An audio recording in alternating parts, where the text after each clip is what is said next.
আমি লখিমপুৰৰ ৰাইজৰ ৰাজনৈতিক স্বতন্ত্ৰতা ৰাখিবৰ কাৰণে আমি সেই মানুহবিলাকক উচ্ছেদ কৰিছোঁ।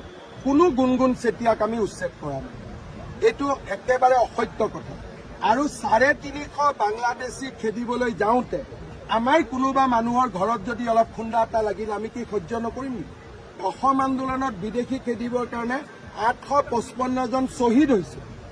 এতিয়া যদি অসমীয়াই ভাবে যে 500 বাংলাদেশীক উৎখাত কৰক, কাষত মোৰ ঘৰটো আছে, সামান্য খুন্দা এটাও নালাগিব, তেনেকে জাতিটো বাচিব নেকি?